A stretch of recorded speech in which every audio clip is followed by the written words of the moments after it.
আসসালামু আলাইকুম রহমতুল্লাহ। কেমন আছেন সবাই? আশা করি সবাই ভালো আছেন। আমি আলহামদুলিল্লাহ, আল্লাহর রহমতে আপনার দয়া অনেক অনেক ভালো এবং সুস্থ আছি।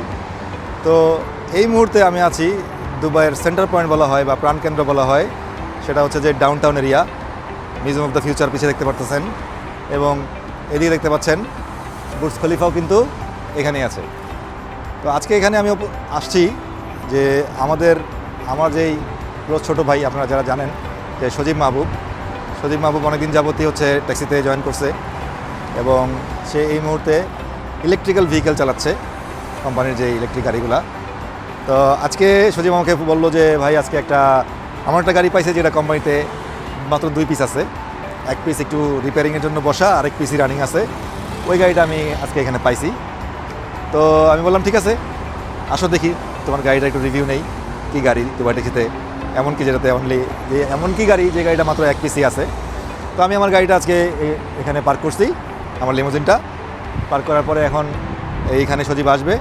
এখানে ট্যাক্সি ড্রাইভাররা কিন্তু দাঁড়ায়, তো এখানে অ্যালাউড আছে, কোনো সমস্যা নাই। তো সজীব আসার পরে আমরা ওর গাড়িটার একটা রিভিউ নিব এবং শুরু থেকে আজকে পর্যন্ত ওর কাজকর্ম কেমন যাচ্ছে, কি আছে, কি হালে আছে, কেমন আছে, কেমন তার দিনকাল কাটতেছে সেই সম্বন্ধে তার কাছ থেকে জানতে চাইব। তো আমরা অপেক্ষা করতেছি সজীবের জন্য, দেখা যাক সজীব আসলে আমরা ওর সাথে কথা বলবো।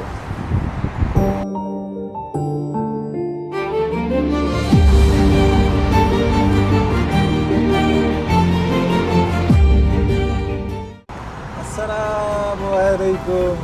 ওয়ালাইকুম আসসালাম ওয়া রাহমাতুল্লাহি ওয়া বারাকাতুহু। কেমন আছেন? তোমার কি অবস্থা? আলহামদুলিল্লাহ ভালো আছি। তুমি কেমন আছো? আছি আলহামদুলিল্লাহ। এনেই রাখেন নাকি? ওকে, কেউ আসলে সামনে গিয়ে রাখবেন। কি অবস্থা? এই তো ভালো। তো তোমার এই সেই স্পেশাল কার না, যেটা কোম্পানিতে অনলি 2 পিসি আছে, একটা নষ্ট হয়ে পড়ে আছে, একটা তোমার কাছে। আচ্ছা, কি কি আছে ফিচারের মধ্যে? স্পেশাল হওয়ার কারণটা কি একটু শুনি। স্পেশাল হওয়ার কারণের মধ্যে ভাই, মানে অন্যান্য গাড়িগুলো যে ইলেকট্রিক ভেহিকেল তো অনেকগুলো চালাইলাম, টেসলা, তারপর হচ্ছে বিওয়াইডি সিল, বিওয়াইডি হাং, এগুলো তো চালাইলাম। বাট এটার ভিতরে একটু স্পেশাল আছে। স্পেশাল বলতে এটার যে ফিচারগুলো ভাই, যেমন আপনি এই যে পিছনের ইয়েটা দেখেন, মনে হয় যে মুভি দেখতেছি। মানে অল টাইম রানিং ক্যামেরা চলতে থাকে না? অল টাইম রানিং ক্যামেরা চলবে। ওকে। তারপর আপনি ধরেন এটার যে এয়ার কন্ডিশন সিস্টেমটা, এটা পুরো ইউনিক। এই যে পুরো বারটা শুধু এয়ার কন্ডিশন, যে 4টা সিটের জন্য আলাদা আলাদা 4টা হচ্ছে ফাংশন, যে যার মতো যেই সিটে যেই বসা সে তার মতো মনে করলেন ইয়ে করে নিতে পারবে, অ্যাডজাস্ট করে নিতে পারবে। ওকে। এরপর সিটের ব্যাপারটা, এই যে দেখেন এই সিটটা দেখেন একটু, এই যে সিটের বার, এবারের মধ্যে আপনি পুরো কমফোর্টেবল করতে পারবেন। এই যে সিট যদি ইয়ে করেন পুরো শুয়ে যাবে। তারপর আপনার যে পায়ের যে ব্যাপারটা, হ্যাঁ সব মানে এইভাবে। আর আমাদের এই সিটের নিচে যে স্লিপিং যে এগুলা টেপ ম্যাট আছে। হ্যাঁ হ্যাঁ, এই প্যাডটা দেওয়া। ওকে। এই প্যাডটা করতেছি। এতগুলা ফিচার, লাক্সারিয়াস। হ্যাঁ ওকে। এই যে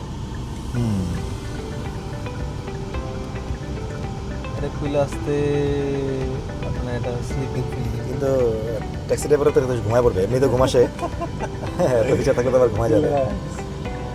তো এই হচ্ছে ব্যাপার।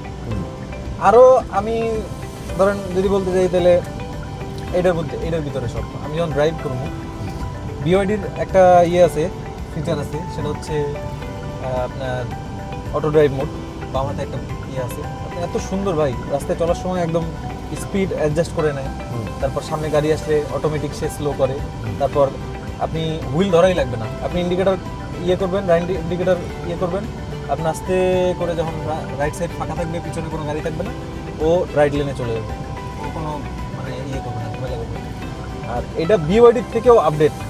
এটা আমি মানে এর আগে যে ড্রাইভার চালাইছে আমাদের কাছ থেকে শুনছি যে মানে এটার মানে অটো ড্রাইভ মোড অস্থির কাজ করে, একদম পারফেক্ট ইকুয়াল কাজ করে। আপনি যখন ড্রাইভিং মোডে থাকবেন তখন আপনি ঘুমিয়ে যেতেন, গাড়ি আপনাকে প্যারা দিবে না, পেন দিবে না, এটা হচ্ছে কথা।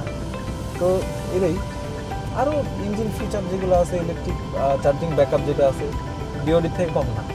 আমি এর আগে একদিন চালাইছি, তো অনেক সুন্দর। ঠিক আর আছে। ডিসপ্লের ভিতরে সব কিছু আপনার ইন্ডিকেট করবে। যেমন আমি এই যে ইয়ে করতেছি, চেয়ারের ওই যে ইয়েটা নামাচ্ছি, আবার ওটা শো করতেছি। আপনি যেটাই করুন না কেন, যেই সিরে করেন না কেন, এটা আপনার ইয়েতে দেখাবে। হ্যাঁ দেখাবে। এরপর আসেন আপনি যখন রিভার্স দিবেন তখন আপনার টোটাল আপনার গাড়ির যে অবস্থানটা এটা এখানে শো করবে, যে আপনার গাড়ি কোন জায়গায় আছে, উপর থেকে উপর ভিউ হ্যাঁ, থেকে। উপর দিক থেকে কোন জায়গায় যাইতে হবে, ইয়ে করতে হবে কোন জায়গায়। এরপর আপনি নিউট্রাল করলে আপনার সব ইয়েগুলো আপনার বলে দিবে আপনার কখন কী করতে হবে। এই পুরাটাই ইলেকট্রিক ভেহিকেল, বাট শান্তির দিক থেকে সেরা, খুব কমফোর্টেবল, আচ্ছা আচ্ছা ভালোই লাগতেছে। আচ্ছা, ঠিক আছে। এই ছিল তোমার গাড়ির সুনাম। এবার একটু তোমার ব্যাপারে বলো, কাজকর্মের ব্যাপারে বলো। কাজকর্ম তো ভালোই যাচ্ছে ভাই, মাশাআল্লাহ। জীবন তো ভাই যেখানেই থাকেন না কেন, আপনি পৃথিবীর যেই প্রান্তেই থাকেন না কেন, আপনার অ্যাডজাস্ট করে নিতে হবে, আপনার সেট করে নিতে হবে আপনার লাইফকে। আপনি যদি মনে করেন যে না দেশে ভালো ছিলাম, এখানে একটা রুমে 4 জন থাকতে হচ্ছে, আনকমফোর্টেবল, আপনি যদি ভালো মানুষ হন, আপনার আশেপাশে যত খারাপ মানুষই থাকুক না, তারা ভালো হইতে বাধ্য। তো আপনি আপনার নিজেরে কোন অবস্থায় দেখবেন, নিজে কেমনে থাকবেন, এটা আপনি নিজে সিদ্ধান্ত নিতে হবে যে আপনি ভালো থাকবেন, আপনি পরিশ্রম করবেন, না আপনি শুয়ে বসে টাইম কাটাবেন, না আপনি ইনকাম করবেন, না আপনি হচ্ছে কোনো কাজ করবেন না। এটা আপনার নিজের সিদ্ধান্ত নিতে হবে। আপনি যদি টাকার মালিক হতে চান তাহলে ডেফিনেটলি পরিশ্রম করতে হবে, তাহলে সিদ্ধান্ত নিতে হবে যে আপনি পরিশ্রম করবেন। আর যদি আপনি ঘুমায় থাকেন, ঘুমায় দিন কাটান, তাহলে তো আপনার টাকা হবে না, আপনার পকেটে টাকা হবে না। টাকা হওয়ার কোনো লাইন নেই। এটাই দেশের বাইরে আপনি যেহেতু আসছেন, ফ্যামিলি থেকে দূরে, অনেক দূরে, মানে নিজের ফ্যামিলির কাছে থাকার যে একটা শান্তি, ওই শান্তিটা আপনি নষ্ট করে, ওই শান্তি স্যাক্রিফাইস করে আপনি বিদেশে আসছেন। এখানে 1 সেকেন্ডও ওয়েস্ট করার কোনো টাইম নেই। অথবা আসার পরে অনেকে একটু মন খারাপ লাগে, 3-4 মাস সময় লাগে একটু সেট হইতে। এরপর যখন একটা মানুষ সেট হয়ে যায় তখন মনে করলেন আর কোনো পিছিয়ে তাকানোর সময় থাকে না। এই আমরা তো দেখা যাচ্ছে সকাল, আমি ডে শিফটে কাজ করি এখন বর্তমানে, আগে 24 আওয়ার ছিল আমাদের সাথে গাড়ি, তখন সকাল দুপুর রাত মিলে কাজ করতাম, বাসায় যেতাম, রেস্ট নিতাম, খাবার খাইতাম, শাওয়ার নিতাম, তারপর আবার কাজ করতাম। আর এখন তো আবার পার্টনার ডাইলে দিচ্ছে সবাই, পার্টনারশিপে একটা গাড়ি 2টা পার্টনার। তো আমি স্ট্যান্ড বাই নিছি, মানে স্ট্যান্ড বাই চালানোর ট্রাই করি। যেমন স্ট্যান্ড বাই হচ্ছে যে কোনো, মানে প্রতিদিন কি রুম থেকে একটা করে চাবি আনা, ওইটা আপনি যখন সোয়াইপ করবেন, আপনি ডিউটি স্টার্ট করবেন, নেক্সট 12 আওয়ার আপনি এটা নিয়ে কাজ করতে হবে। তখন আর প্যারা থাকে না যে পার্টনারে দিতে হবে, তাহলে আর্লি যাইতে হবে, এই প্যারাটা থাকে না। তো আমি এটা করি। তো আলহামদুলিল্লাহ এই গাড়িটা আমার নিজের করে পাইছি। তো এখন থেকে ভালো কাজ করতেছি, কোনো সমস্যা নেই। দিনের শিফটে কাজ করি, সকালে ঘুম থেকে উঠি, পুরো দিন কাজ করি, সন্ধ্যাবেলা গিয়ে আবার রেস্ট নিই, সবাই আড্ডা দিই, হ্যাঁ একটু ঘোরাফেরা করি, একটু জিমে যাই, একটু মানে হেলথ ঠিক রাখার জন্য একটু এক্সারসাইজ করি, দেন নামাজ পড়ার চেষ্টা করি। এই নিজের যে কাজগুলো থাকে এই কাজগুলো শেষ করে তারপর আবার ভোর 5টা। ওকে, তো যারা নতুন আসবে বা আসতে চায়, এদের ব্যাপারে কিছু কোনো আপডেট? ভাই নতুন যারা আসতে চায়, দুবাই ট্যাক্সি সম্পর্কে অনেক শুনাম, আবার অনেক গুণাম। তো নেগেটিভ কথাই সবাই বেশি বলে। নেগেটিভ কথা কেন বলে? একটা মানুষ দেখেন, আপনি এই শহরটা, আপনি যেই জায়গাটা আমরা দাঁড়ায় আছি, এটা হচ্ছে পৃথিবীর সব থেকে এক্সপেন্সিভ শহরের এক্সপেন্সিভ জায়গা। যারা পৃথিবীর সব থেকে বেশি টাকার মালিক, সবাই এইখানটাতে বসবাস করে, এইখানটাতে থাকে, এবং সব পৃথিবীর যতগুলো কর্পোরেট অফিস আছে, সব অফিসের হেড অফিস এই জায়গায়। তো এই এক্সপেন্সিভ শহরের এক্সপেন্সিভ জায়গায় আপনি এসে যদি যে কোনো জায়গায়, শুধু ট্যাক্সি না, যে কোনো জায়গায় আপনি সার্ভিস দিতে পারেন, ইউ শুড হ্যাভ কোয়ালিটি। আপনার কোয়ালিটি থাকতে হবে, আপনার 2-3টা বা অ্যাটলিস্ট ইংলিশ বলার একটা স্কিল থাকতে হবে। হ্যাঁ, তো অনেক দালাল বা অনেক বাজে মানুষের খপ্পরে পড়ে মাঠঘাট থেকে অনেক লোক চলে আসে এখানে, যারা ফুললি আনএডুকেটেড, আনস্কিল্ড, এবং কোনো ধরনের কোয়ালিটি নেই, কোনো বাংলা ছাড়া কোনো ভাষায় কথা বলতে পারে না, নিজের পার্সোনাল হাইজিন মেনটেন করতে হয় কীভাবে এটা বোঝে না, কোনো শিক্ষা দীক্ষা নেই। এই মানুষগুলো যখন এখানে এসে পড়ে, তখন প্রথমেই তাদের ধাক্কাটা খেতে হয় আরটিএ সাথে। যে আরটিএ থেকে যে পরীক্ষাগুলো, টেস্টগুলো এগুলো নেই, এই পরীক্ষাগুলো তারা পাস করতে পারে না। ওই থেকে শুরু হয় ঝামেলা ভাই, ওই থেকে শুরু হয় মানসিক প্যানিক। এরপর যখন গাড়ি নিয়ে মানে লাইসেন্স নেওয়ার ধাপগুলো আসে, লাইসেন্স ইজিলি নিতে পারে না, আরটিএ ফেল দিয়ে দেয়, তখন আরও অনেক জটিলতার সম্মুখীন হতে হয়। এরপর যখন গাড়ি পায় আস্তে আস্তে অনেক ঝড়ঝাপটা সামাল দিয়ে গাড়ি পাইল একটা মানুষ, আসলে ফিরে যেতে হয় খুব কম মানুষের, যারা একদমই ইংলিশ পায় না তাদের ফিরে যেতে হয়। এরপর আপনি কষ্ট করে লাইসেন্স নিয়ে তারপর হচ্ছে আপনার করতে গাড়ি পাইলো। গাড়ি পাওয়ার পর শুরু হয় এই যে রাস্তার ঝামেলা, মানে যাদের ফোকাস কম, যারা মানে স্থিরভাবে থাকতে পারে না, যাদের মানসিকতা স্থির করে গাড়ি চালাইতে পারে না, তাদের বেশি জটিলতা হয়। এই রাস্তা যেমন এই শেখ জায়েদ, আমাদের পাশে শেখ জায়েদ, এখানের স্পিড লিমিট হচ্ছে 100, আপনি চালাইতে পারবেন 121 হইলে আপনার হচ্ছে স্পিড ক্যামেরা মারলে আপনি প্রায় 500-600 দিরহাম ফাইন। ঠিক আছে, 600 দিরহাম এখানে কোনো টাকা না, কিন্তু বাংলাদেশে 600 দিরহাম দ্যাট মিনস 20,000 টাকা।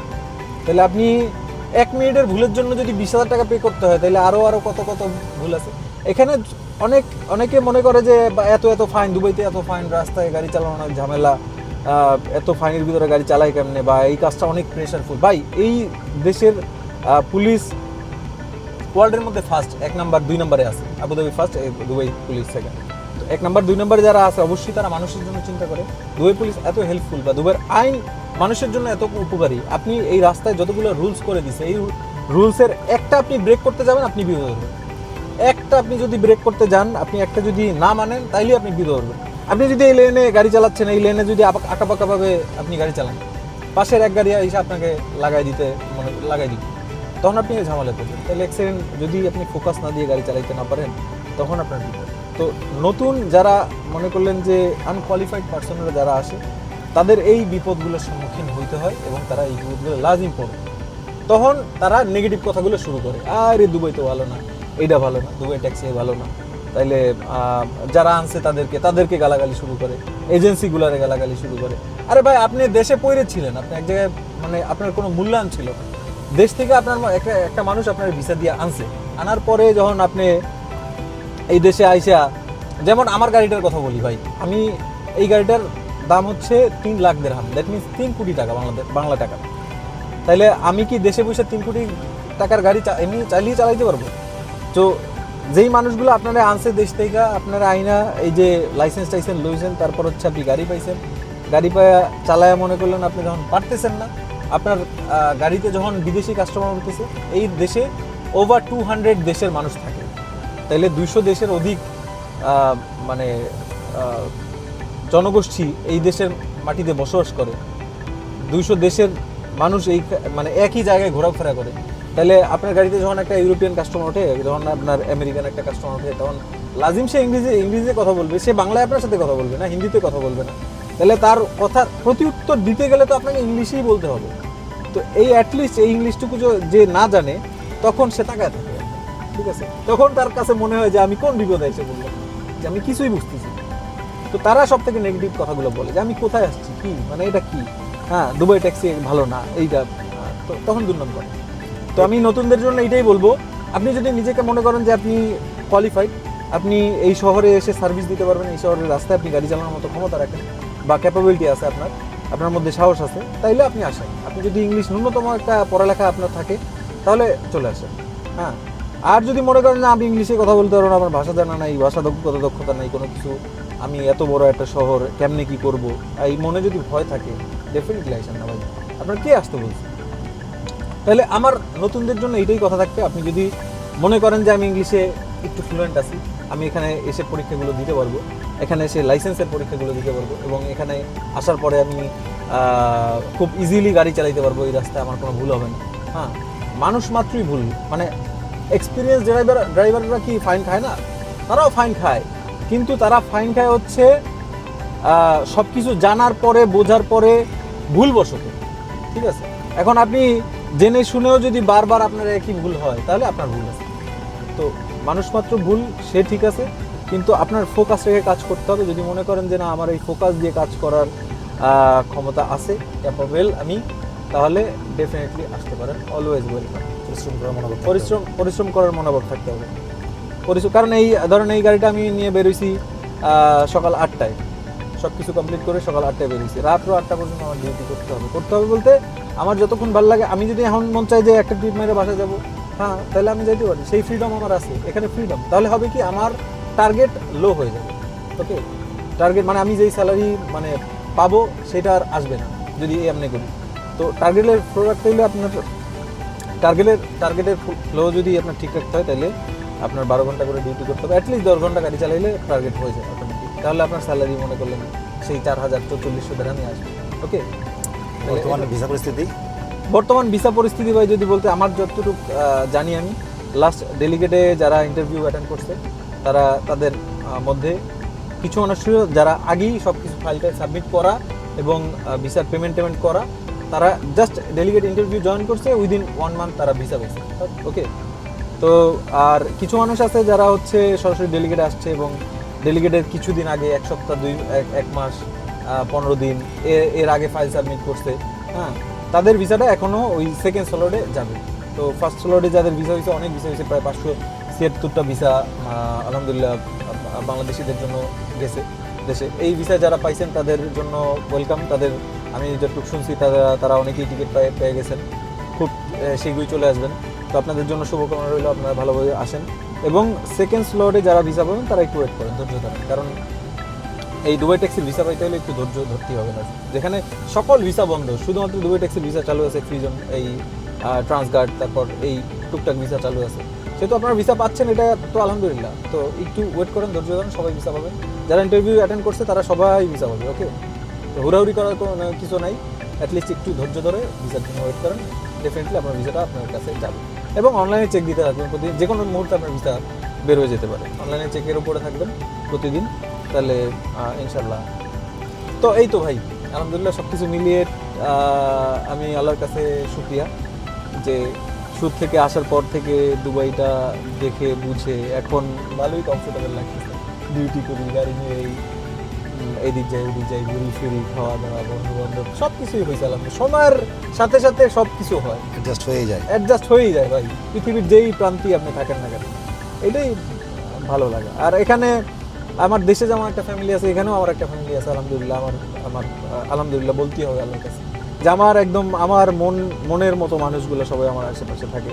হ্যাঁ, আর ওই যে শুরুতে একটা কথা বললাম ভাই, আপনি ভালো হইলে আপনার পাশের মানুষগুলো ভালো হইতে বাধ্য। আপনি যেভাবে আপনার দুনিয়াটা দেখতে যাবেন, আপনি যেভাবে আপনার পৃথিবী গুছায় নেবেন, আল্লাহ আপনার জন্য সেভাবেই ব্যবস্থা করে দেবে। তো নিয়ত সহি রাখতে হবে এবং ফোকাস রাখতে হবে কাজের দিকে।